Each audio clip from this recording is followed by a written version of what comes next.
Incluso una voz lo dice, ya cuando empieza. Ahí va. No sé, por ahí depende de la Ahí cantidad. está. Ahí está, André, ahí arrancó. Ahí está, bueno, ahí arrancó. Ahí está lerdo esto. Bueno. Listo, por las chicas. Bueno, ¿ahí se ve?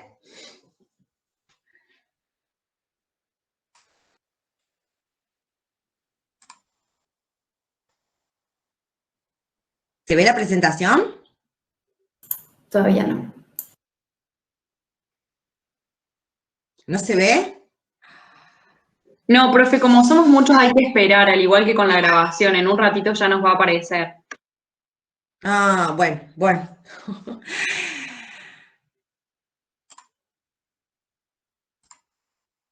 Porque intento presentar ahora y es como que está presentando y no. Ya dice, ya no aparece grabando, pero a mí sí me aparece grabando. Ah, ya aparece grabando.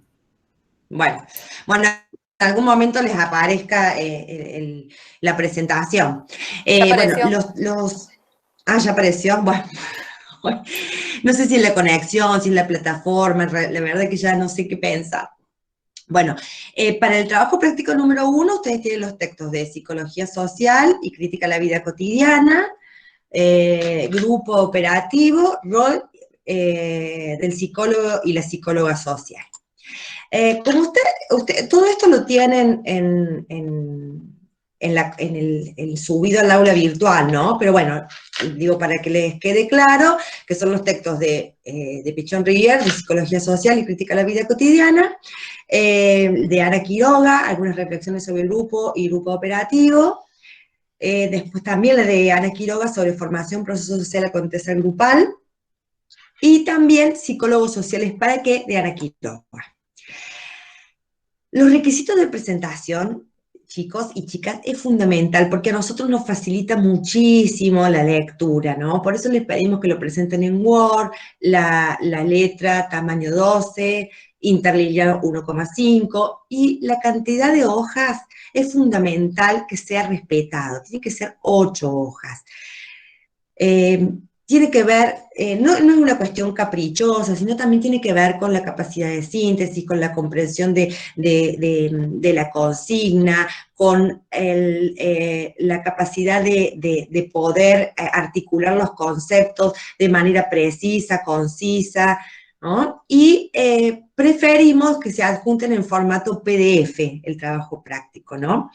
Porque, bueno, no es más fácil la lectura. Pero bueno, si no se puede, no se puede. No, es lo que preferimos nosotros, que se adjunten en formato PDF. Es muy importante que el trabajo, porque para nosotros poder identificar bien, lo presenten con la imagen del grupo, el nombre y apellido de cada integrante y la comisión a la que pertenece.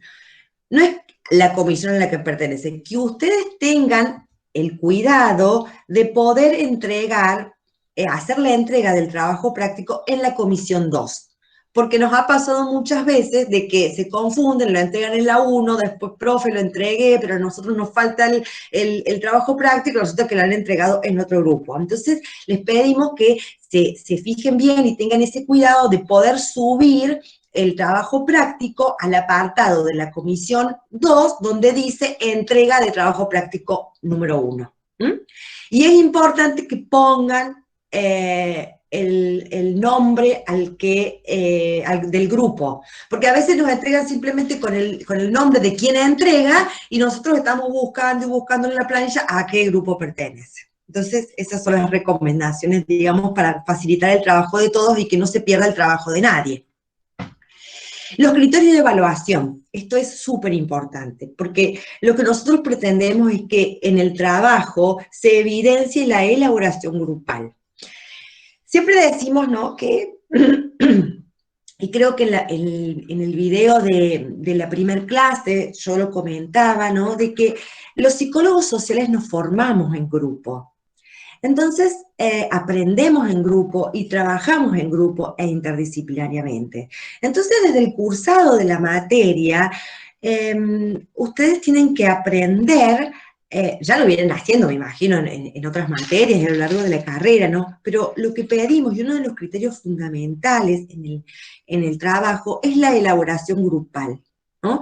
Ahí, en la interacción, en el vínculo, es donde se va, ya lo vamos a ir viendo, ¿no? Modificando la subjetividad.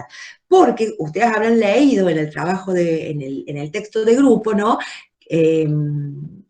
Que nosotros cuando interactuamos con otros tenemos que estar abiertos, en el texto de grupo, y después lo vamos a ver en el texto de investigación, todo, tenemos que estar abiertos a ser modificados en nuestra subjetividad, ¿no? Y es el otro el que va a permitir de que que mi subjetividad se transforme y se modifique. Entonces, por eso es importante esta elaboración grupal, porque en el grupo se va a reproducir la cotidianeidad también, como han leído en el texto, ¿no?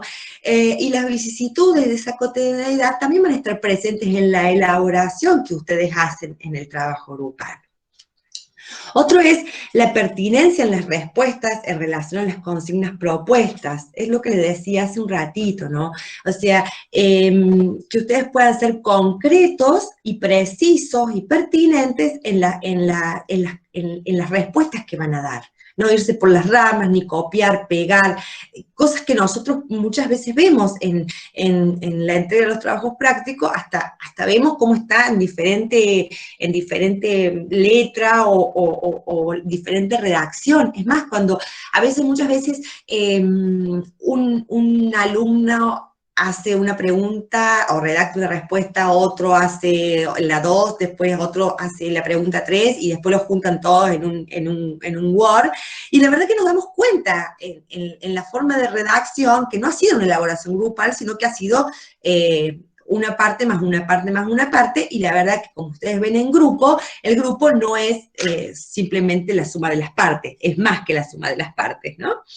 La articulación teórico-práctica también, que ustedes puedan llevar los conceptos que están en los textos a la práctica. Por eso, no simplemente le pedimos la reproducción de los conceptos ya los sabemos y están en los textos, sino que en la elaboración de ustedes se visualice de qué han integrado y han entendido los conceptos.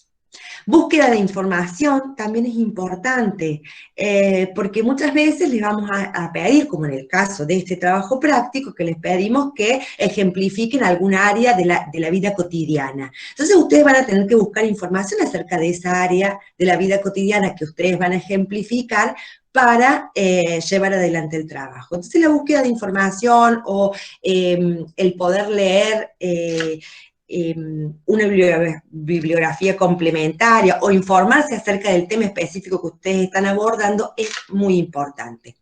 Cumplimentar los requisitos de presentación que les decíamos recién, entregar en tiempo y en forma, y es muy importante la redacción y capacidad de presentar las ideas principales, es lo que le veníamos diciendo, ¿no? Esto de poder responder a las consignas de manera concisa, precisa, pertinente, y no extenderse en cosas que no son ideas principales.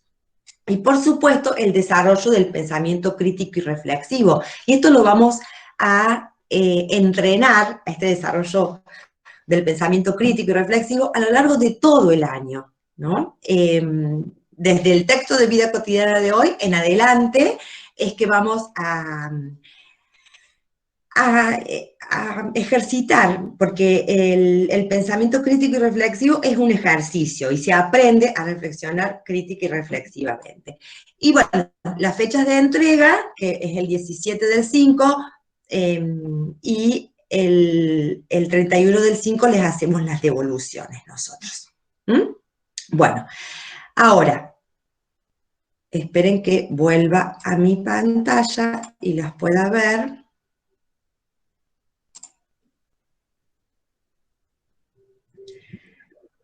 Habiendo presentado los textos, los criterios, los requisitos, pasemos, creo que hay mensajes, no sé, Flor, Sofi, o Agus, o vos, Gaby, no sé si van fijando cualquier cosa. Sí, Andrés, nosotras estamos... Sí, pero Genial.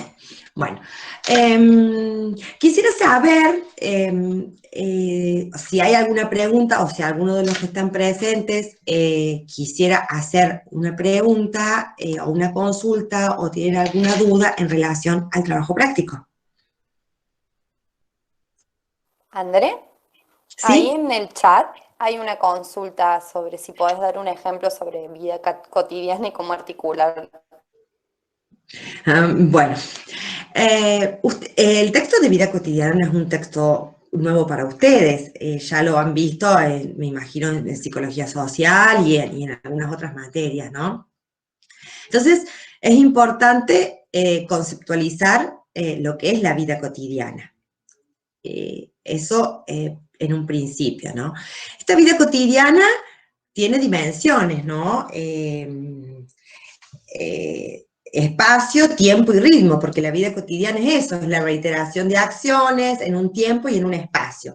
Y también tiene áreas, ¿no? Que son la familia, el tiempo libre y el trabajo. Una de las áreas de la vida cotidiana. Cuando se les pide ejemplificar, que no me acuerdo bien la consigna, lo estoy viendo, tomando una de las áreas de la vida cotidiana, que sería una de las áreas de la vida cotidiana que les acabo de decir y que ustedes tienen en el PowerPoint, ejemplifiquen fundamentando la elección, teniendo en cuenta sujeto, vida cotidiana, condiciones concretas de existencia, necesidad, familiaridad, crítica y subjetividad. Cuando se les pide ejemplificar un área de la vida cotidiana, tiene que ver que ustedes elijan alguna problemática o alguna temática de la vida cotidiana donde se pueda visualizar la crítica a la vida cotidiana. Por ejemplo, a ver, nosotros vivimos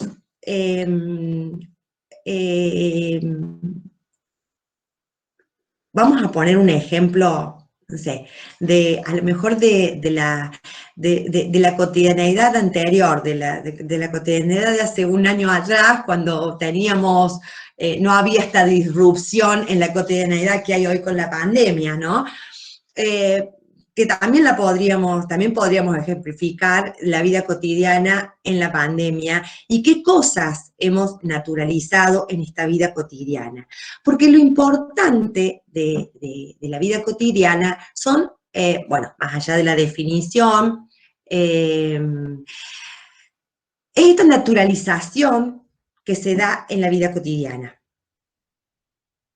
Profe, nosotros pusimos el ámbito de la escuela, ¿está bien? Sí.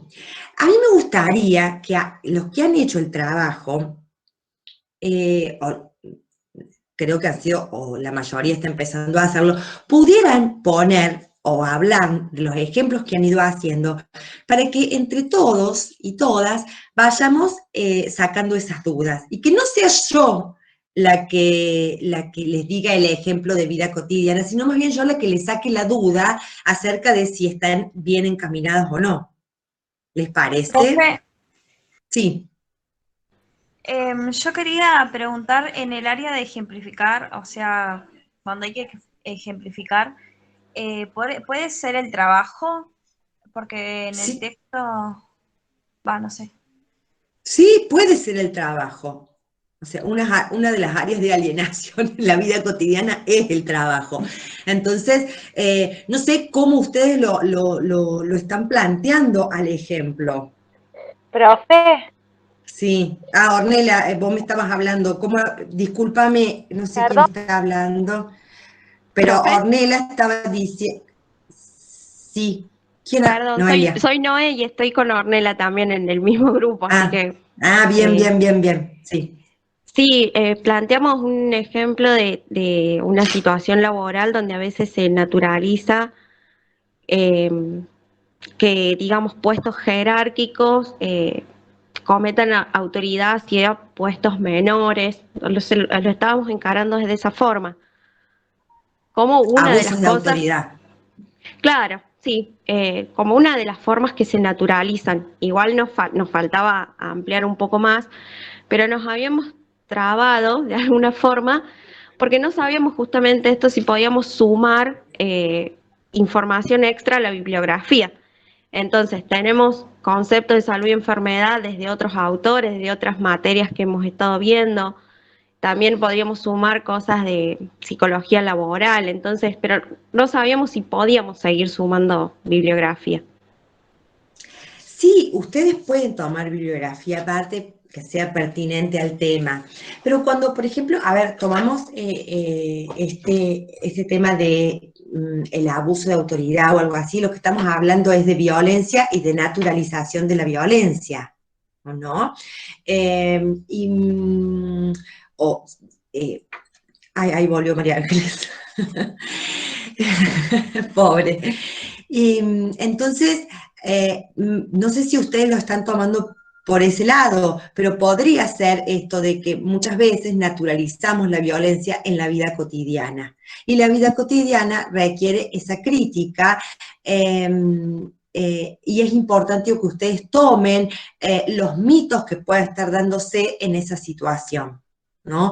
Porque, a ver, por ejemplo, en una situación de, como plantea la compañera, donde se naturaliza la violencia, seguramente hay mitos que están encubriendo esa realidad, esa vida cotidiana.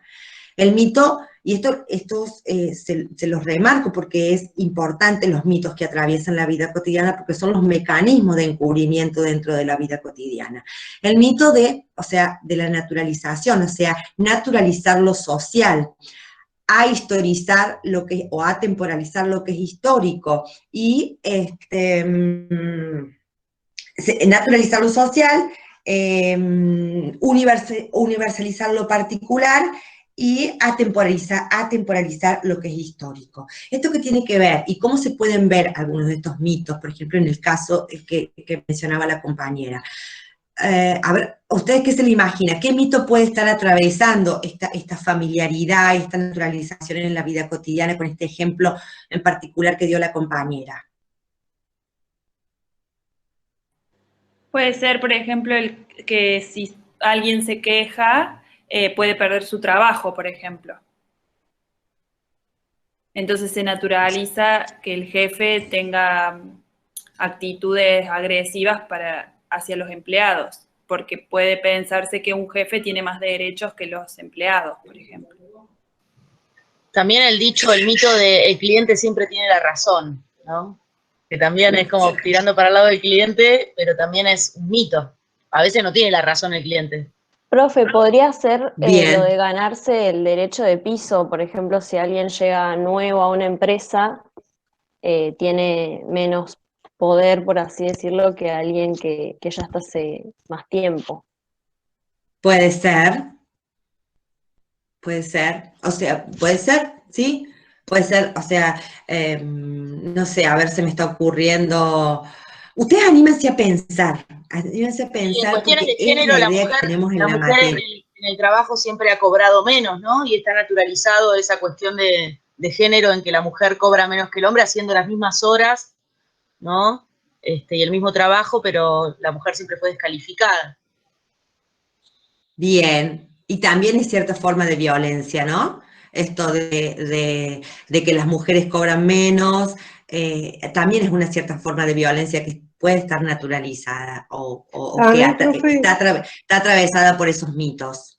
Que las mujeres que ascienden en el trabajo no es por meritocracia, sino por acomodo o porque a veces anda con el jefe. También está naturalizado eso. Sí, bueno, la meritocracia no creo mucho, pero puede ser un mito que circula. No sé si con el ejemplo que dio Ornella, y no me acuerdo cómo era el nombre de la otra compañera que era de su grupo. Profe, perdón. Sí, Noé, se fue entendiendo, no sé chicas, ustedes díganme si hay preguntas en relación a esto, de cómo tomar un ejemplo de la vida cotidiana y poder analizarlo. Sí, otra duda que se nos apareció era lo de epistemología emergente, no nos quedaba muy claro el concepto también. Epistemología convergente. Convergente, bueno, convergente. En realidad tiene que ver con que Pichon-Rivière estudia al hombre concreto en sus condiciones concretas de existencia, y nosotros y nosotras como psicólogos y psicólogas sociales vamos a hacer el abordaje del hombre concreto, en condiciones concretas de existencia, desde una epistemología convergente e interdisciplinariamente. Es decir, que tenemos un mismo, o sea, que son, la epistemología convergente implica que varias disciplinas convergen en la investigación o en el abordaje de un mismo objeto de estudio, pero desde diferentes aristas. Nosotros nos vamos a abordar al hombre concreto en condiciones concretas de existencia. La sociología lo abordará desde otro lugar, la filosofía desde otro lugar, la medicina desde otro lugar, el trabajo social desde otro lugar, pero interdisciplinariamente vamos a tener el mismo objeto de estudio abordado desde diferentes miradas, ¿no? Por eso hablamos que el psicólogo social trabaja en equipo, en grupo, como les decía recién, interdisciplinariamente, con el aporte de varias disciplinas que convergen en ese mismo objeto de estudio. ¿Me expliqué? Bien, profe. Eso es epistemología convergente.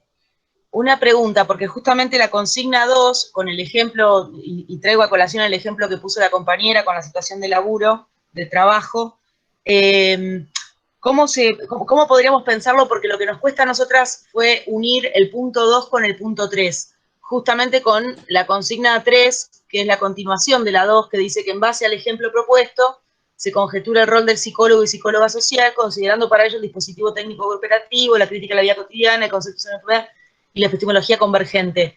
La realidad es que por momentos, al desarrollar la 2, ya estamos haciendo la 3. Pero mi pregunta era, ¿ustedes pretenden con la 3, o sea, la expectativa de la consigna, ¿no? Digo, ¿se pretende que podamos llegar a pensar algún tipo de intervención como psicólogos sociales en relación al ejemplo que ponemos en la 2? Exactamente, y que se animen, a pensar cuál sería el rol del psicólogo social en esa situación que ustedes van a plantear en esa área de la vida cotidiana que van a tomar para ejemplificar. O sea, ustedes van a tener que plantear, y lo que esperamos es que ustedes lo planteen como problemática, digamos, o sea, como esa crítica a la vida cotidiana, como presentaron la compañera, por ejemplo, esa problemática a lo mejor de violencia o de abuso de autoridad, no sé cómo la definen ellas o ellas, no sé cómo está conformado el grupo, cómo lo definen bien en el trabajo práctico, pero que en base a esa situación ustedes puedan generar una propuesta desde el rol del psicólogo social, con creatividad, porque la creatividad tiene que ver justamente con el pensamiento crítico y con la salud mental, y con nuestro rol. ¿Y cómo sería el rol del psicólogo? Por eso sí, es importante esto del grupo operativo,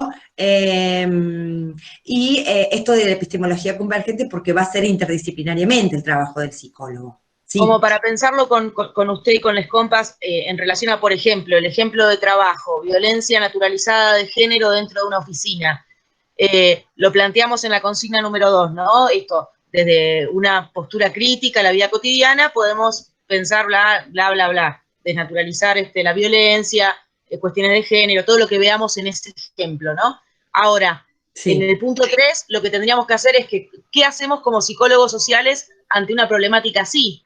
Y ahí tendríamos que pensar en trabajar interdisciplinariamente en esa oficina, ¿no? Digo, ¿cómo se plantea una intervención como psicólogos sociales para una problemática, por ejemplo, de violencia de género en una oficina o en una empresa? Porque también, digo, no hay demanda, porque si no hay demanda, ¿cómo podemos accionar? Digo, si esa empresa se maneja con esa idiosincrasia, ¿dónde nos metemos nosotros? ¿Cómo nos filtramos? Y más aún si está naturalizado, profe. ¿Cómo va a haber demanda en una cosa que es normal para todos? Bueno, bien, llegamos a un punto importante, porque me distraje con un mensaje, perdón. Llegamos a un punto importante, les decía, porque justamente la materia es del área de la psicología social. Y en la psicología social no siempre tenemos demanda, como en el consultorio que llega el paciente con una demanda particular. En la psicología social no la vamos a tener esa demanda, sino que vamos a tener problemáticas. Y vamos a ir nosotros a presentarnos en muchas veces, en muchos casos, ante esas realidades, ¿no? Entonces, a veces no, la mayoría de las veces no tenemos demanda. Justamente porque hay una problemática, hay problemáticas sociales, problemáticas comunitarias, y cuando digo problemáticas sociales o comunitarias, estoy hablando de inseguridad en un barrio, no sé, deserción escolar, pero, por ejemplo, yo les recomiendo que cuando ustedes piensen en los ejemplos que se les piden, que a lo largo del año se les va a pedir siempre ejemplos, ustedes lo piensen en el ámbito social y comunitario. Y no se vayan tanto al laboral, al organizacional, al educacional, ¿no?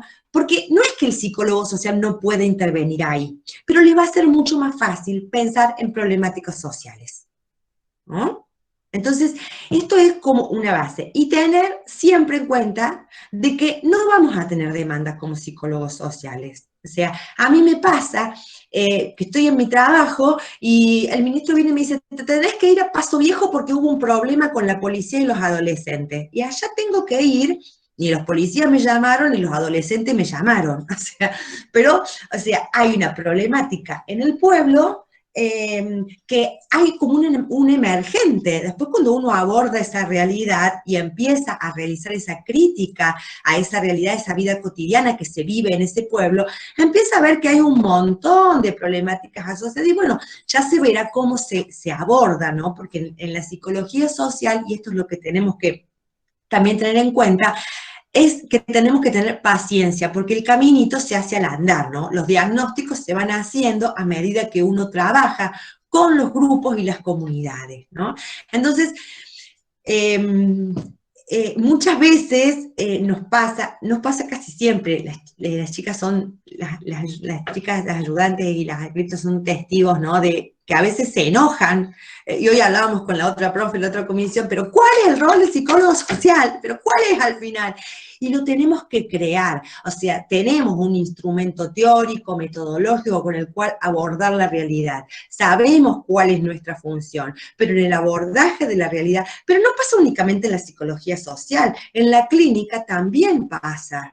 En lo educacional también pasa. Nosotros llegamos a una realidad, abordamos esa realidad y vamos conociendo esa realidad, al mismo tiempo la vamos investigando.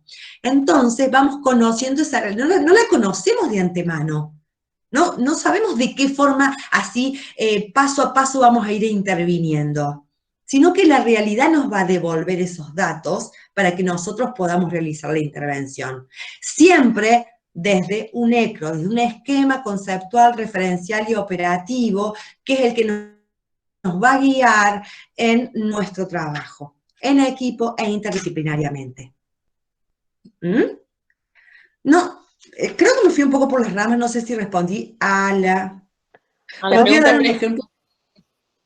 ¿Ah? Sí, está como complejo. De hecho, habíamos pensado un ejemplo para la 2 y después cuando llegamos al punto 3 nos trabamos y dijimos, no, este ejemplo no sirve.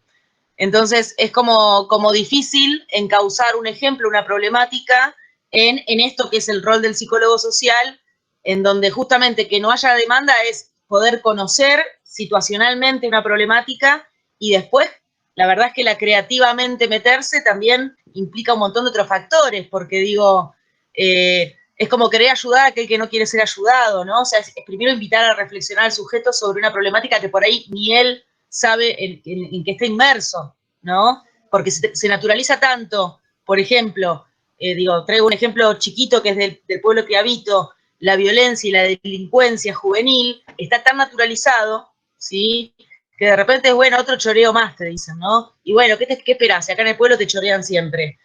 Y eso, que es algo que se naturalizó y que, bueno, esto siempre fue así, ¿no? Están las familias que ya son, no sé, está la familia de los Diablos, por ejemplo, los Díaz, los Gómez, y ya son familias identificadas como los chorros. Y y esa problemática nunca se trabajó estructuralmente en el pueblo. Y digo, ok, vengo como psicóloga social, che, terminemos con el tema de la violencia, con la delincuencia juvenil, pero tengo que proponer algo, que es, vecinos, comuniquémonos, vengan, tengamos una reunión, hagamos que alarma vecinal, qué hacemos con los jóvenes que están sin posibilidad de estudio, sin acceso ni a la educación, ni a oficios, ni a talleres, ¿no? ¿Desde qué lugares se puede parar una socialmente para que también sea aceptada en la ayuda que no están pidiendo? ¿Puedo decir algo?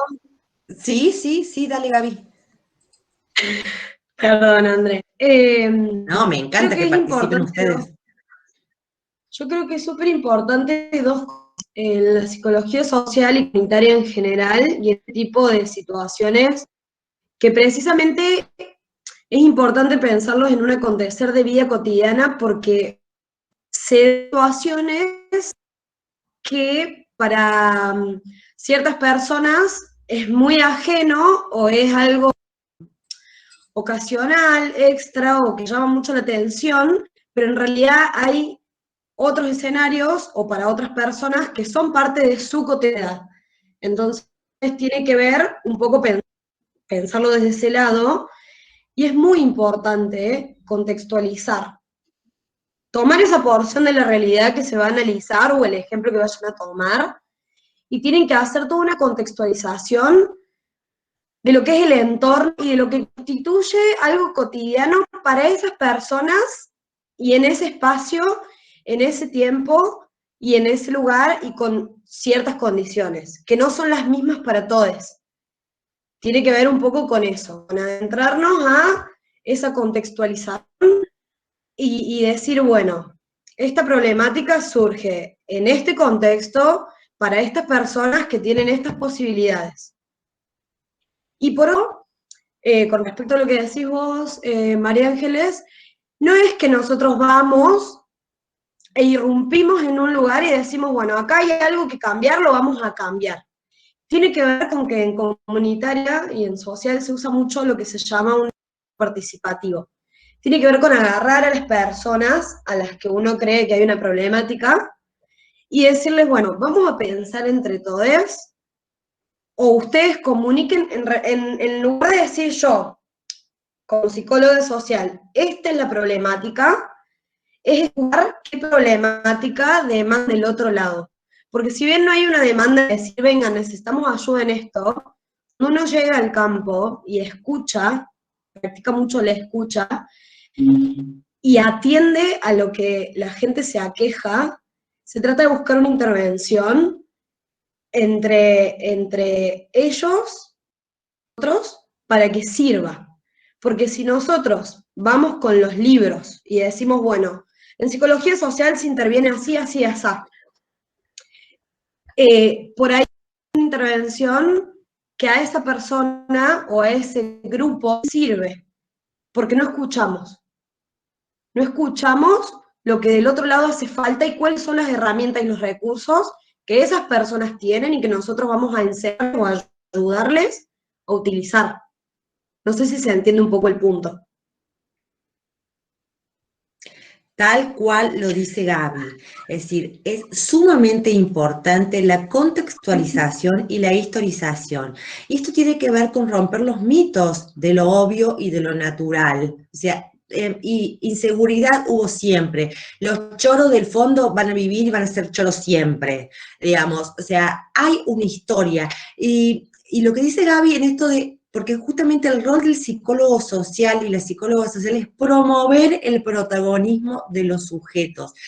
Así lo dice Pichon, un poquito fuera de la perspectiva de género, podríamos decir promover el protagonismo de los seres humanos, más en perspectiva de género, digamos, ¿no? De los seres humanos y de las comunidades.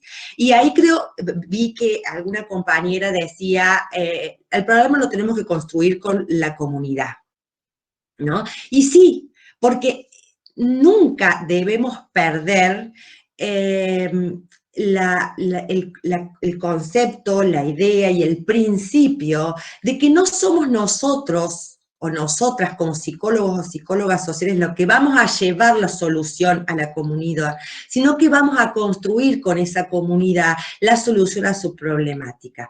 ¿Por qué? Porque es la comunidad, son los grupos, los que mejor conocen su historia y quien tiene los recursos y las potencialidades para darle solución a sus problemáticas.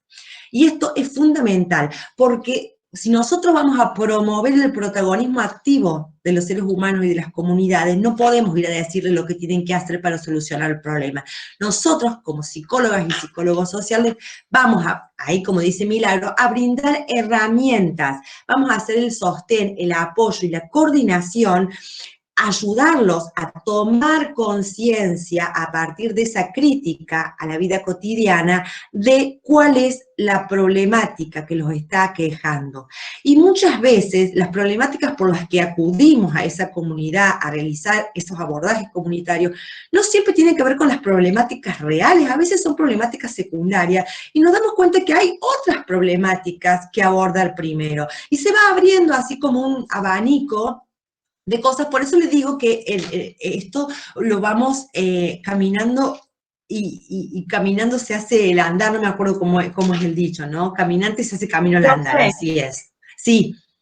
Profe, quería agregar algo que, bueno, recién estábamos en el teórico de comunitaria y justamente hablábamos también de esto, de las problemáticas y eso, y me gustó algo que dijeron que viene a colación en esto que estamos hablando de la problemática, que está bueno que en este caso, como cuando intervenimos como psicólogos sociales, digamos, pensar a las problemáticas no como realmente problemas, sino como ejes que van a guiar nuestra intervención. Porque como les compas y usted viene diciendo, digamos, hay recursos y hay cosas que ya están instituidas en esa comunidad en la que nosotros vamos a intervenir. Entonces ahí está como esto del rol de habilitar lo que ya está, y habilitar nosotros el poder corrernos de como el sujeto que va a imponer un saber o el que tiene la respuesta, y dar lugar más a lo que hay ahí y a las problemáticas que van a guiar nuestra intervención, pero que nacen de los sujetos que forman parte de esta comunidad.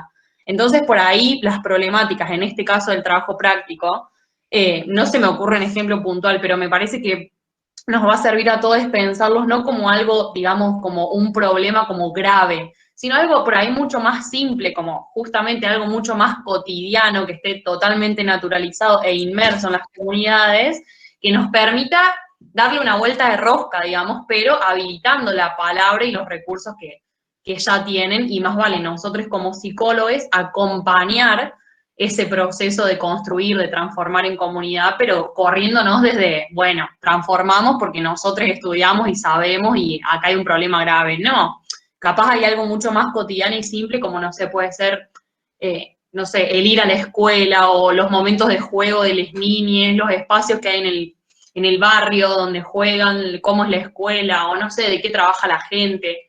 No necesariamente las problemáticas que pueden estar en la sociedad, en esa comunidad, perdón, son las problemáticas que nosotros, ajenos a esa comunidad, tenemos también como naturalizadas. Por ahí creo que eso es lo complejo también, como permitirnos ver como, digamos, al ser agentes ajenos a la comunidad en la que vamos a intervenir, creo que lo complejo es eso, permitirnos ver cuál es su problemática más allá de las problemáticas que nosotros creamos. Como por ejemplo puede ser que a lo mejor para mí sea un problema que no tener internet. Y capaz en esa comunidad o sea, el internet es algo que está totalmente en otro plano, digamos, y no sé, la prioridad es que los pibes tengan un merendero, ponele, qué sé yo. Entonces creo que hay como que también dejarse un poco llevar y corrernos desde nuestra subjetividad para dar lugar a eso, a lo ajeno. Perfecto, sí, es tal cual lo dice Julieta, que es lo que veníamos diciendo. El psicólogo no va a transformar la realidad desde un saber absoluto y con un conocimiento absoluto de la realidad, porque la realidad a la que nosotros vamos a abordar es una realidad histórica, determinada, que nos precede y que no la conocemos, la vamos a conocer y muchas veces la conocemos junto con esas comunidades y esos seres humanos con los que vamos a trabajar, ¿no? Esto es muy importante. El profesor Kolaski siempre decía, ¿no? Y siempre nos decía, nosotros no trabajamos ni para ni por, nosotros trabajamos con la comunidad, con los sujetos, porque no estamos ni arriba ni abajo, o sea, y vamos a construir las soluciones en conjunto, ¿no? Porque justamente son los, como decía recién, los seres humanos y las comunidades quienes mejor conocen su historia y quienes son los que tienen los recursos. Nosotros tenemos los recursos teóricos, los recursos técnicos, pero ellos tienen otro tipo de recursos que tienen que ver con los saberes populares, ¿no? Que van a saber mejor que nosotros cómo darle solución. O sea, tengamos en cuenta que estos textos de psicólogos sociales para qué, de vida cotidiana, son un repaso y ustedes ya han visto y han trabajado estos textos, ¿no? Entonces, son de repaso. Por ejemplo, estaba pensando, porque no pude leer todos los mensajes, pero algunos que iban apareciendo ahí en los mensajes que estaban escribiendo los compañeros, hablaban de la seguridad, de la inseguridad. Por ejemplo, el tema de la seguridad es una problemática que muchas veces, a veces o sea, sí, se evidencia como problemática, porque la vemos que la gente la reclama. Mayor seguridad, más policía, generalmente se escucha esto. Entonces, por ejemplo, vamos a tomar el tema de la seguridad e inseguridad. A ver, la seguridad. Primero vamos a conceptualizar qué es la seguridad, ¿no? Lo tomo este tema porque es un tema, es como un homenaje que le hago a Alberto Kolaski, el profe fundador de la cátedra, porque yo he trabajado mucho con él el tema de seguridad, y es un tema que a él le apasionaba, como una manera de homenaje lo hago, ¿no? Entonces, vamos a conceptualizar qué es seguridad, porque cuando nosotros tenemos un ECRO, tenemos un esquema de conceptos, que vamos a ir agregando otros conceptos. Si nosotros vamos a trabajar el tema de seguridad en un equipo interdisciplinario, bueno, a ver qué entendemos por seguridad y vamos a partir del mismo concepto todos.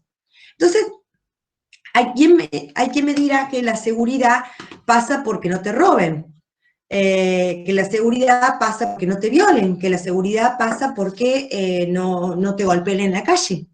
Pero también, y esto lo aprendimos después de una investigación y de poder realizar un abordaje de la realidad y de una comunidad en la que estaba siendo una problemática el tema de la seguridad, en varias, y el tema de los abusos policiales, porque justamente era el tema de los abusos policiales.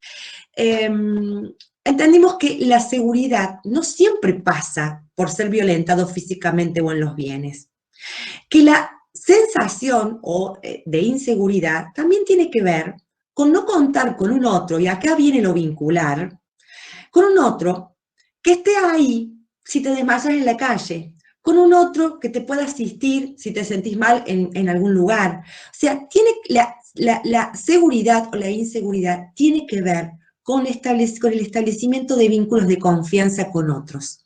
Y por eso es tan fundamental la teoría del vínculo, ¿no? Y que es una de las preguntas, ¿no? O sea, esto creo que es la cuarta, el 4. Ya va, Guillermo, ahí te respondo. Entonces, vimos en muchas comunidades, en muchas ciudades en las que fuimos a trabajar este tema de abusos policiales y seguridad, porque la gente, la problemática que abordábamos específicamente era por una parte, gente que pedía más seguridad, más seguridad, más seguridad. Y la mayor seguridad era de parte de la policía. Y la mayor seguridad que venía de parte de la policía eran abusos policiales. Entonces estábamos en un brete que unos pedían más seguridad y la policía se excedía en el uso de la autoridad, ¿no? O hacía abuso de la autoridad. Entonces estábamos en un problema. Entonces entendimos, ¿no?, que la seguridad pasaba por ahí, porque si yo siento un ruido, si yo sé que mi vecina se va de 4 a 5 o de 4 a 8 de la tarde a trabajar y no hay nadie en su casa, y yo en ese horario escucho ruido en su casa, y me fijo para ver qué está pasando, ¿no? Porque puede estar ocurriéndole algo o ocurriendo algo en la casa de mi vecina. Entonces, digo, ahí tenemos, en ese ejemplo que les estoy dando, una concepción de sujeto, que es un sujeto activo, protagonista, un concepto de vida cotidiana, o sea, y una problemática dentro de la vida cotidiana. Tenemos también el tema de los vínculos, no me acuerdo qué otro, de la subjetividad también, no me acuerdo qué otro tema qué otro concepto se les pedía. Familiaridad crítica, ¿no? A ver, ¿qué es la seguridad? O sea, ¿la seguridad pasa simplemente por ser violentado físicamente? ¿O pasa también por establecer vínculos de confianza con un otro y que me hacen sentir seguro, ¿no? A ver, esta comunidad que está teniendo o aquejada por problemas de seguridad, ¿qué historia tiene? ¿Qué instituciones hay? Porque cuando nosotros vamos a abordar, como decía Gaby, una problemática en una comunidad o en un grupo, lo vamos a hacer contextualizándolo, y contextualizar también implica ver con qué instituciones cuenta esta comunidad. Hay jardines, hay inserción laboral, hay deserción escolar, hay un montón de cosas que hay que tener en cuenta y contextualizar e historizar. ¿Desde cuándo viene este problema? ¿Qué explicación le dan los sujetos, los seres humanos y los miembros de esa comunidad a este problema? ¿No? ¿Qué explicación tienen ellos de lo que les está pasando? Y de esa forma vamos a ir indagando la realidad y trabajando con los seres humanos y con las comunidades en las problemáticas. ¿Me expliqué? Y creo que, espera, ¿dónde está el chat? Había una preguntita ahí que tenía que ver con la 4, que... Ay, no, la perdí. Yo la anoté. Sí. Dice, ¿la anotaste? si el punto 4... ¿debería ser solo una reflexión o el desarrollo del trabajo? Esa era la pregunta. El punto 4 dice, es una reflexión. ¿Por qué la psicología social de Pichon Rivière es una teoría vincular?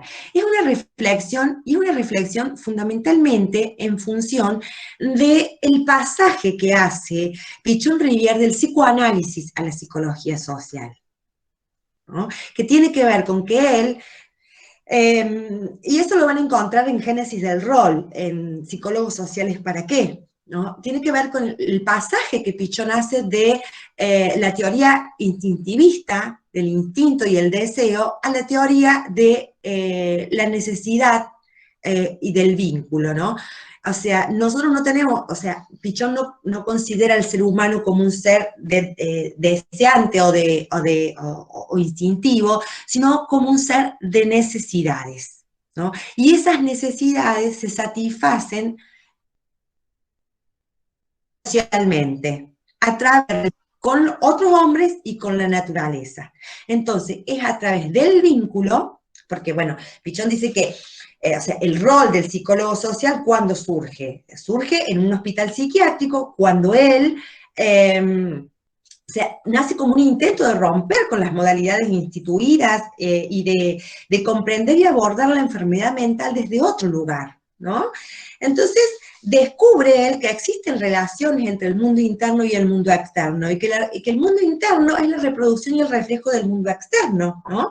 Entonces, las causantes de la enfermedad no solamente son procesos intrapsíquicos, ¿no? Sino que son procesos intersubjetivos que van a determinar una intersubjetividad. Y es ahí donde está el vínculo, ¿no? Entonces, la psicología social para Pichon Rivière como teoría y la función del psicólogo y la psicóloga social se configura para Pichon cuando él comprende al hombre como socialmente determinado, como emergente, producido, actor, protagonista de vínculos y relaciones sociales, porque el sujeto se va a relacionar con otros y con la naturaleza para satisfacer las necesidades. Y ahí es donde va a dar nacimiento a la subjetividad. ¿Me expliqué? Clase rápida pichoniana. Sí, profe. ¿Cómo? Sí, profe. Bueno, clase entonces, velocidad, luz.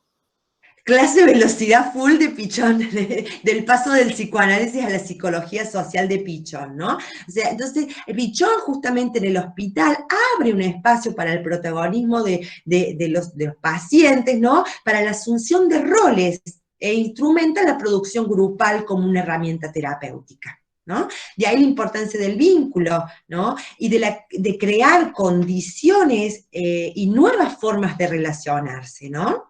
Que en realidad serían formas de relacionarse desde el aprendizaje, desde la creatividad, desde la transformación recíproca, ¿no?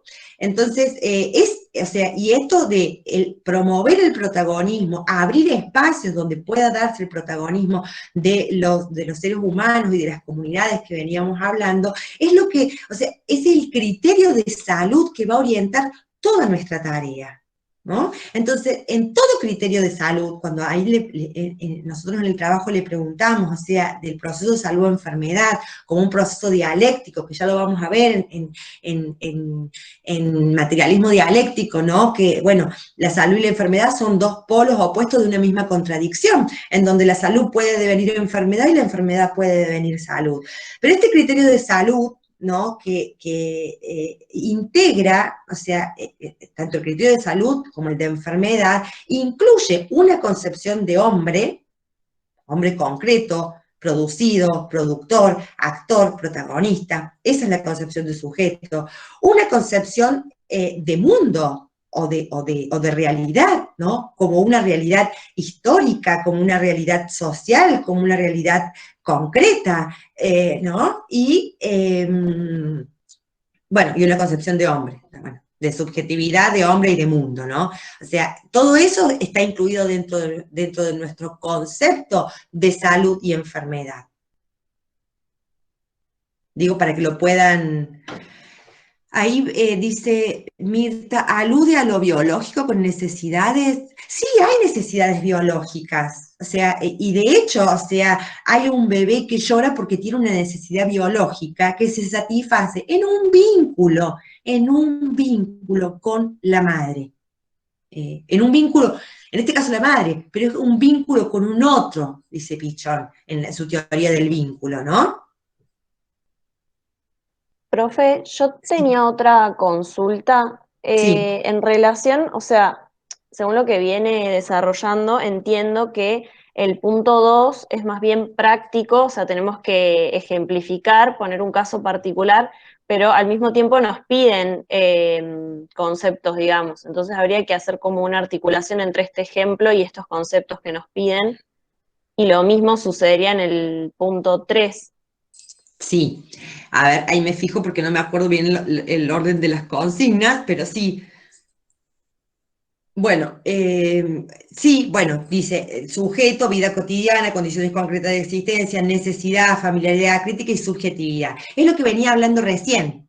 O sea, en la problemática, en el problema, en lo que ustedes describan como ejemplo, tienen que estar, digamos, incluidos estos conceptos de subjetividad, pero está todo relacionado porque el criterio de salud-enfermedad tiene que ver con una concepción de hombre, de mundo, de vida cotidiana, de necesidades, ¿no? De un hombre productor, actor y protagonista a partir del establecimiento de vínculos, que es a través de ese establecimiento de vínculos con el otro para satisfacer necesidades, llámese necesidades o llámese problemáticas, porque nos vamos a vincular con un otro para darle respuesta a una problemática necesidad, digamos. Podemos considerar a la seguridad como una problemática necesidad, ¿me explicó? Entonces nos vamos a vincular con un otro para darle esa respuesta, y en ese vínculo con el otro vamos a transformar nuestro mundo interno, porque vamos a transformar nuestro mundo externo, porque vamos a transformar la realidad, vamos a cambiar,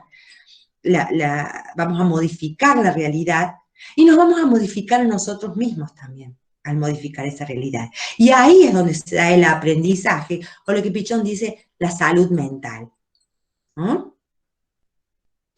¿Me pude explicar más o menos?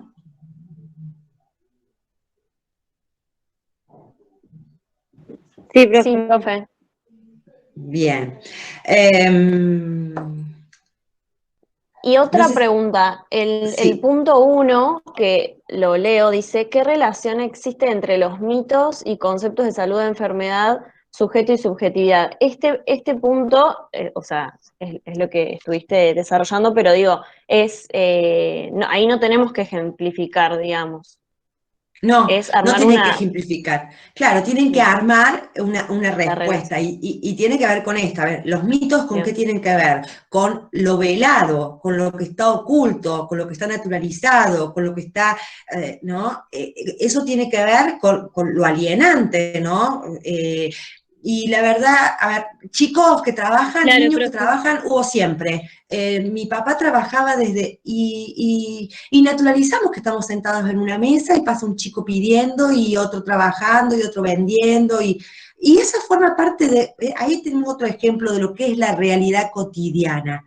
La vida cotidiana. La vida cotidiana nos pasa así, con sentados en una mesa y viene un chiquito y te vende medias, viene otro y te pide, o sea, el trabajo infantil forma parte de nuestra vida cotidiana y lo tenemos naturalizado porque y siempre hubo chicos que trabajan. Y mi papá trabajó desde chico y la verdad que si vos trabajás de chico se forma a los niños en disciplina y se los prepara mejor para ser adultos. Y no, es un mito. Es un mito porque el trabajo infantil interfiere con el desarrollo integral de los niños, interfiere en su salud física, en su salud emocional, en la escolaridad. O sea, entonces, son todos mitos que encubren la realidad, esto de que siempre hubo niños que trabajan y mi papá trabajaba también y yo también hacía. Son todos mitos. ¿Me explicó? Entonces, cuando nosotros podemos develar esos mitos, correr esos mitos que nos hacen que la vida cotidiana se presente como lo obvio, natural e inmodificable, es que podemos, o sea, tener un pensamiento crítico, reflexivo, darnos la posibilidad de modificar esa realidad, y ahí tiene que ver con la salud mental. Y por supuesto, con el impacto en la subjetividad, porque ese cambio en la realidad también, como decía recién, implica un impacto y un cambio en la subjetividad, en la dialéctica mundo interno, mundo externo. Sí. No, ¿Alguien me estaba hablando? Sí, yo era... Solo estaba preguntando, es como que todo va relacionado del primer punto con el ejemplo de hasta el 3 más o menos, porque por lo que entendí, digamos, como que el mito, la relación del mito un poco puede ir relacionado con el ejemplo que ponemos en el 2 y en el 3 que vamos a poner como intervenir, sería. Claro, sí. Sí, a ver, o sea, la intervención empieza, o sea, esto es un ejercicio, o sea, es lo que les decía al principio, aprendemos continuamente a pensar y nos entrenamos en poder hacer este cuestionamiento. ¿Me escuchan? Porque yo no me escucho. Sí, profe. En hacer estos cuestionamientos, esta crítica a la vida cotidiana.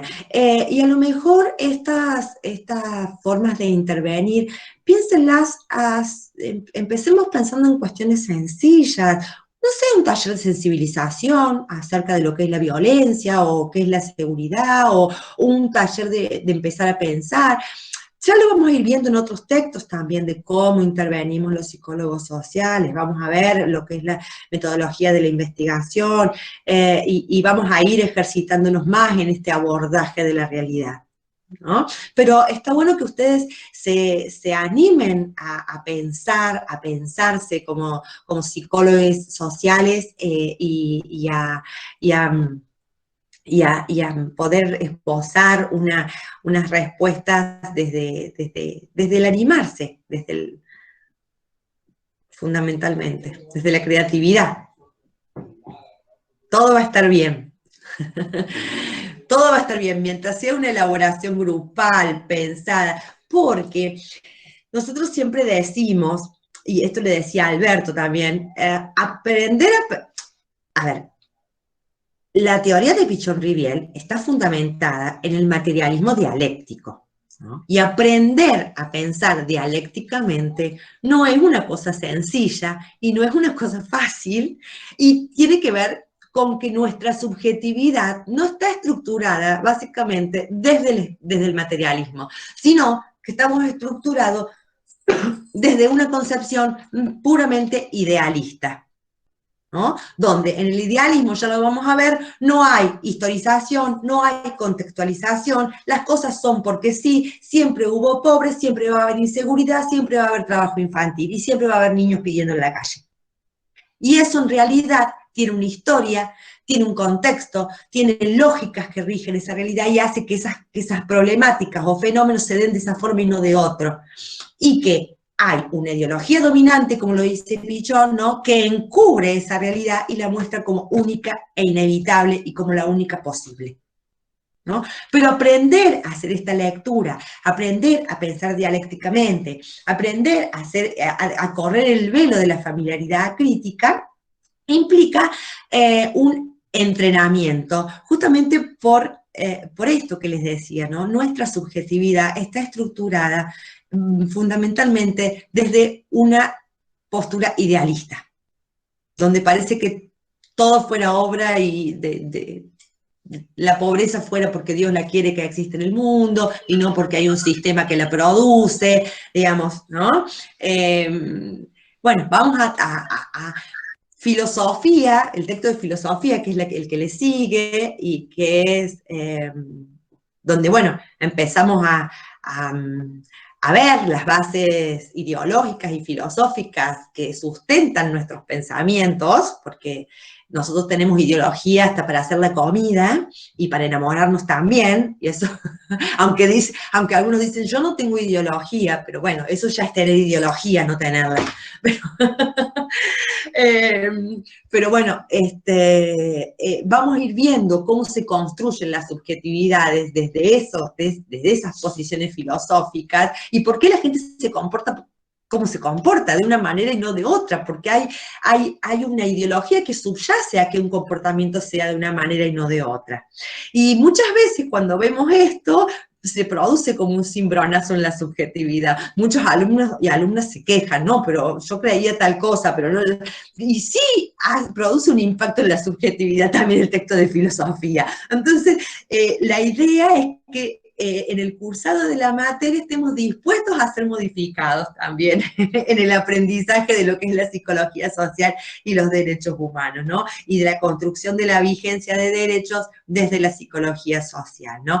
Y construir vigencia de derechos tiene que ver con este tipo de intervenciones, ¿no? Poder realizar un abordaje con seres humanos y con comunidades en problemáticas que la podemos llamar necesidades y también derechos humanos vulnerados. Porque si en una comunidad tenemos un problema de falta de cloacas o de falta de alumbrado público o de falta de seguridad, tenemos una problemática de derechos humanos, ¿no?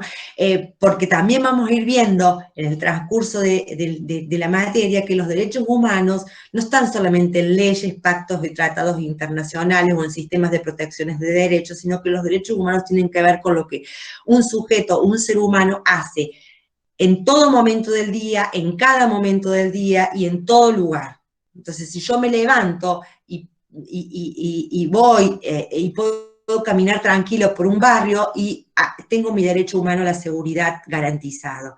Ahora, si no lo puedo hacer es porque no tengo un derecho humano garantizado. Si yo puedo ir a un sanatorio y acceder a la salud, tengo el derecho a la salud garantizado. Si no, no lo tengo. Y hay muchos derechos viviendo que no están garantizados, por más que estén plasmados en leyes, porque no podemos hacer ejercicio real de esos derechos. Pero bueno, es como un abanico de lo que vamos a ir viendo en el año, ¿no? ¿Hay alguna otra? Tener que pagar por el agua, por ejemplo, ya no es un derecho. Ay, María Ángeles, no entiendo.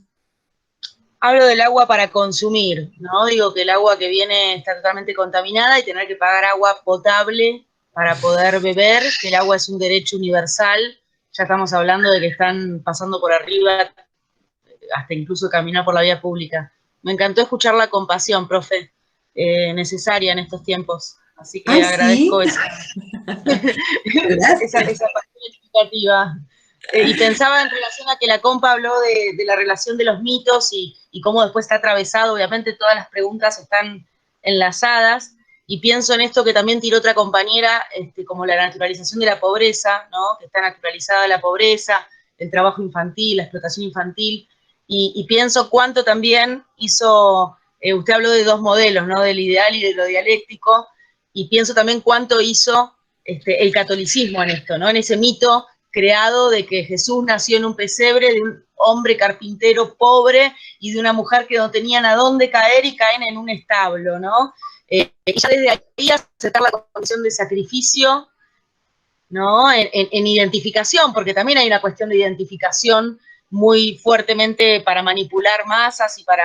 entonces, los mitos sí sirven, me gusta esa idea de pensar que sirven para ocultar, ¿no? Para no dar luz y para no develar, como para encubrir las fallas estructurales de sistemas hegemónicos que se imponen por sobre personas que por ahí realmente, este pensamiento que tiró usted, que me pareció súper interesante, la idea de pensar dialécticamente, es quizás el rol del psicólogo es simplemente estar en un lugar y problematizar aquello que está naturalizado, familiarizado, y volverlo una pregunta, ¿no? Quizás solamente preguntar aquello que está estructuralmente afianzado como lo natural, ya es generar un cambio subjetivo en todos, tanto a quién va dirigido la pregunta como hasta uno mismo, porque la verdad es que todo bien, pero en el fondo sabemos de que hay cosas que, me encanta pensar esperanzadoramente, ¿no? Y utópicamente en cambios sociales que la verdad es que a cierta edad cada vez voy perdiendo un poco más de esperanzas, ¿no? Entonces, es como que la pregunta de, che, ¿qué hacemos con la pobreza? Que es de siglos, que esto viene, ¿no? Es histórica la pobreza, es histórico la sumisión de las mujeres, es histórico, y veo cambios sociales, sí, veo lucha y veo resistencia, pero también es como ver un camino infinito en la condición humana de que siempre va a haber oprimidos y siempre va a haber opresores, ¿no? Es como que es un poco desesperanzador eso también. Uno puede pensar, usted dice, piensen en un problemita chiquito o en una problemática pequeña para no irse a lo avasallante, pero la realidad es que hasta lo pequeño, al decir, tenemos que pagar el agua, es una problemática que va de la mano de lo global, ¿no? Digo, tener que pagar el agua, cuando en el río de mi casa, acá abajo, hay un río, y yo tengo que tomar agua potable porque ese río está contaminado, estamos hablando de que está todo mal, ¿no? Entonces, no sé, es como que me copa pensarlo, pero también, como dijo hoy la otra compañera ayudante, que no recuerdo el nombre y no la tengo en la pantallita, Gabriela, dijo algo que es, uno se para frente a una comunidad y no importa nada los libros, ni la teoría, ni le va a importar qué dijo Pichón Rivière, ni el ECRO, ni nada. Uno se para frente a un otro y escucha y también aceptar la frustración de que hay cosas que no sé si se pueden cambiar, ¿no? O sea, es como, perdón la desesperanza, pero la realidad es que, digo, como que también siento en mí la castración de decir, todo bien, yo hace 11 años que vivo en este pueblo, veo un montón de cosas para cambiar, y la verdad es que hasta ahora no pude hacer nada, ¿no? Ni aún con elementos o con teorías o con formas de llegar a la gente, no se puede, ¿viste? Entonces también es como muy frustrante eso. Nada, perdón que compartan sensaciones. No, me parece perfecto. La frustración forma parte de nuestro trabajo como psicólogo, como seres humanos, ¿no? Pero bueno, por ahí es frustrante cambiar. Y si uno dice, bueno, quiero que desaparezca la pobreza, y bueno, sí, es frustrante, pero bueno, dijera mi padre, que es muy sabio, no existen las revoluciones, las grandes revoluciones, ya existen las revoluciones pequeñas y cotidianas de todos los días, así que es la vez pasada Raúl Montenegro me dijo una frase muy interesante, el profesor Raúl, biólogo, que está luchando mucho por todas las situaciones de autovía Punilla y qué sé yo, sí. Y él me dijo, María Ángeles, la lucha la batalla ya está perdida. O sea, uno tiene que luchar sabiendo que la batalla está perdida. Digo, le digo, qué fuerte, porque en realidad estábamos en medio de los fuegos, de los incendios, yo luchando, poniendo el cuerpo en el fuego, y que alguien te diga, la batalla ya está perdida. El tema es que también en la historia quede registrada la resistencia. Y eso me marcó, ¿no? Que se sepa que hay resistencia en todos los campos, me parece, y en donde estamos hablando de salud mental y de salud, y en esta cuestión de lo vincular, incluso hablar de lo vincular así atrás de una cámara, me es como todo paradójico, ¿no? Hablar de lo vincular y sin poder mirarnos a los ojos ni saber qué hay debajo de su cuello, porque la tengo que imaginar, ¿no? Es como lo paradójico de estos tiempos, hablar de la relación vincular. Tal cual. Gaby, vos querías decir algo. Sí, perdón. Yo creo un poco, con respecto a lo que viene diciendo la compañera, para este tipo de trabajos, que bueno, de hecho creo que ahora lo aclaró en la consigna, a pequeñas problemáticas, se refiere, volviendo a lo mismo, a problemáticas cotidianas, pero no tratemos de pensar un poco en problemáticas cotidianas que no necesariamente son para nosotros. Por ejemplo, hay una problemática cotidiana que dentro de todo está inmersa en una problemática muchísimo más grande, pero se puede tomar esa porción, y es que hay personas para lo que no salir a la calle y que ese día que decide salir a la calle, un policía lo pare y le pide los datos. Eso es algo que está naturalizado para otra persona. A nosotros, posiblemente, o hablo por mí, no me pasó nunca, jamás. Pero hay otras cotidianidades para las que sí es natural y normal, y lamentablemente aprenden a vivir con eso. Algunas personas pueden identificar que está mal, y otras personas es como que te dicen, y forma parte de mi día a día, yo salgo a la calle y me para la policía. Son pequeñas, que sí, está dentro de una violencia institucional enorme y tremenda, y tiene que ver con algo mucho más grande, pero se trata de eso, tomar porciones pequeñas a donde nosotros podamos hacer algo. ¿Puedo sumar algo? No sé si se me cae lo que decía Gaby. Sí, Sofi. ¿Se me escucha? Ah, bien. Sí. No, para seguir relacionando este ejemplo que puso Gaby, pensar también cómo dentro de esa problemática hay incluso un mito. Acá en Córdoba tenemos la marcha de la gorra, con todas las personas, o bueno, un gran porcentaje de personas que llevan gorra y que cumplen con ciertas características, probablemente sufran de hablada. Entonces vemos como los entramados también, digamos, de los mitos, de los derechos, problemáticas, que probablemente estemos exentos, la mayoría que estamos acá, surgen en otras comunidades. Y me llevo a pensar todo esto también, del conocimiento situado y de cómo vamos al campo con nuestra caja de herramientas, pero vamos directamente a descubrir la problemática ahí. Y probablemente, y cito a David, una problemática de la cual nosotros no seamos parte. Entonces está bueno pensarlo así, como quizá algo que nosotros nos, ¿cómo decirlo? Tengamos en cuenta en nuestro día a día, ahí en la práctica misma, en la praxis.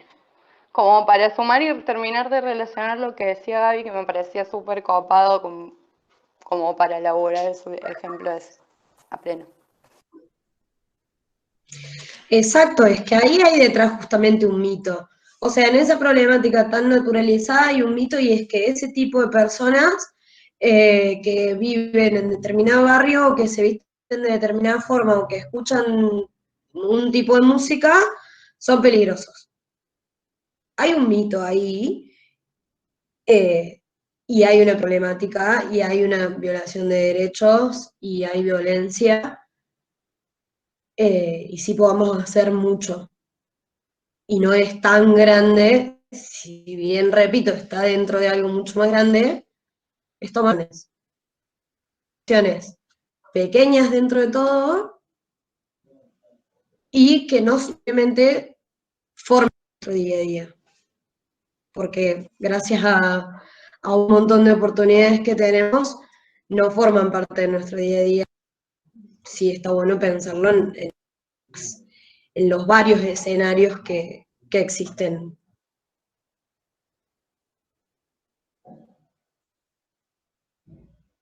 Julieta dice, ay, profe, qué pena que no nos reunamos semanalmente. Tremendos debates. Bueno, me alegro que te guste, Julieta. Hay o personas que no pueden entrar a determinados lugares, sí. El tema está interesante que planteaste, Gaby, el tema de la discriminación. Ahí pregunta una compañera si hay alguna especificación, no sé si alguna lo leyó, esperen, si hay alguna... ¿Del collage? ¿Del punto 5? Eso había una pregunta, sí. Si tenía alguna recomendación para el punto 5, que es el del collage. Eso era. No, o sea, es de libre, lo pueden hacer como, ahí creo que le hemos puesto nosotros, y algunos, digamos, les sugerimos algunas aplicaciones para realizar el collage, pero son sugerencias, ustedes pueden hacer el collage con PowerPoint, profe, que fue lo que hicimos. Porque... bueno, sí, obvio. Sí, pero no, ustedes pueden hacer lo que les nazca, es una creatividad, o sea, y lo utilizan, lo hacen en cualquier formato. Ahí les sugerimos algunas aplicaciones, pero pueden hacerlo como les resulte más fácil o de acuerdo a las posibilidades que tengan, por supuesto. Sí, no sé si han visto todos y todas, pero las chicas han hecho un trabajo hermoso sobre, que ya lo subí al aula virtual, fíjense, un trabajo hermoso hicieron acerca de un collage en Paddle sobre todos los grupos. Están mencionados todos los grupos con la imagen de todos los grupos y frases que fueron mencionando todos los grupos. Ahí se los dejamos para que lo vean. Yo estoy feliz, quedó divino, las amo a las chicas porque manejan el pádel como nadie. Y bueno, ahí se los colgué en el aula virtual para que lo vean y está muy lindo y la verdad que se refleja todo el trabajo que fueron haciendo en el primer foro que se les pedía presentarse con una imagen y con un nombre en el grupo y las motivaciones, bueno, están todas resumidas en ese collage hermoso, divino que han hecho las chicas. Digo, han hecho las chicas porque lo hicieron ellas y se merecen todo mi reconocimiento porque con el pádel no soy muy... igual con el YouTube, no soy muy duchita yo. Así que, bueno, no sé si hay alguna otra pregunta, alguna duda, conceptos.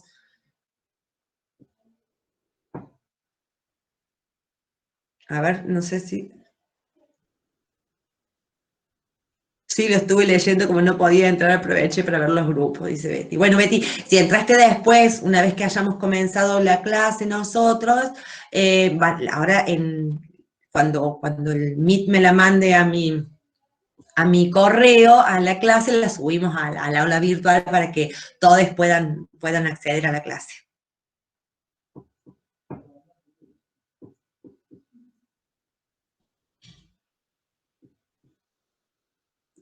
¿Alguna otra pregunta, duda? Ya se están despidiendo los chiques.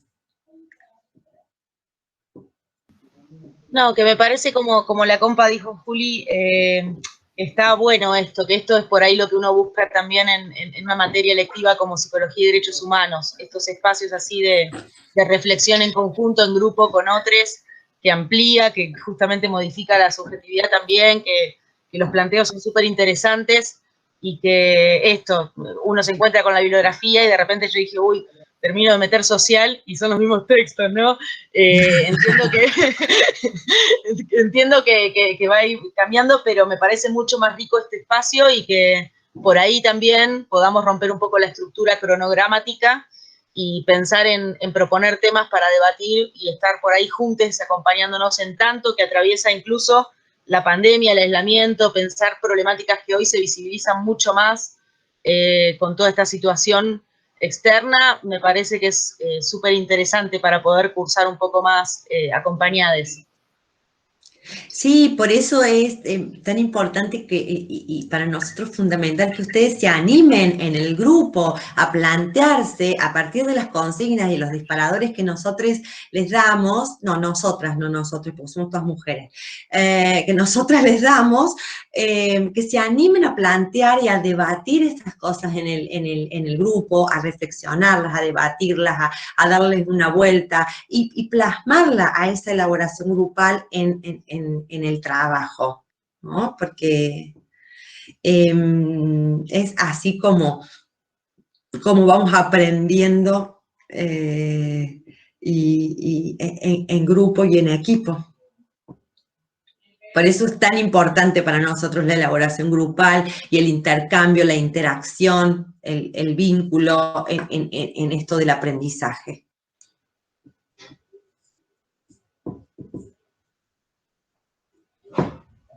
Bueno, ¿algo más?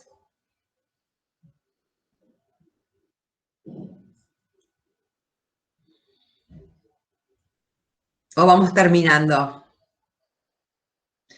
Chicas, no sé si ustedes leyeron alguna pregunta que no hayamos respondido, ¿algo?